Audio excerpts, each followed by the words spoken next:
দিল্লিকে অবশ্যই এই রক্তপাত বন্ধ করতে হবে। অত্যন্ত চমৎকার সম্পর্ক বিদ্যমান ঢাকা দিল্লি, তারপরেও গতকাল দুইজনকে গুলি করে হত্যা করা হয়েছে ব্রাহ্মণবাড়িয়ার এক সীমান্তে। এগুলো কিসের আলামত?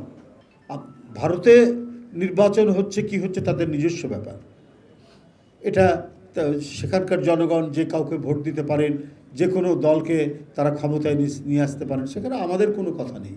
কিন্তু আমাদের কথা হচ্ছে যে বারবার বাংলাদেশিদেরকে গুলি করে হত্যা করা হবে কেন সীমান্তে?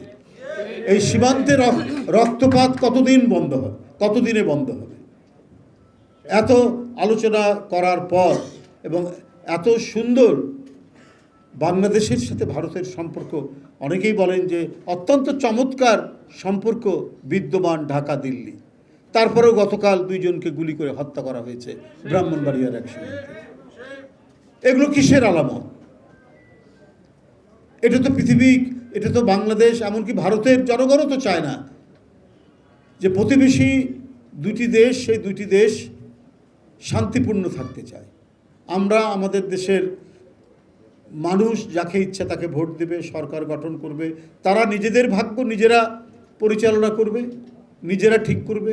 ভারত আরেকটি দেশ, তারা নিজেদের ভাগ্য নিজেরা পরিচালনা করবে।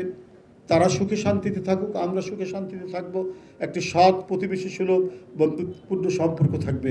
কিন্তু আপনি বারবার সীমান্তকে রক্তাক্ত করতে থাকবেন, এইভাবে তো একটি ভালো সম্পর্ক কখনোই গড়ে ওঠে না। তো সুতরাং দিল্লিকে অবশ্যই এই রক্তপাত বন্ধ করতে হবে।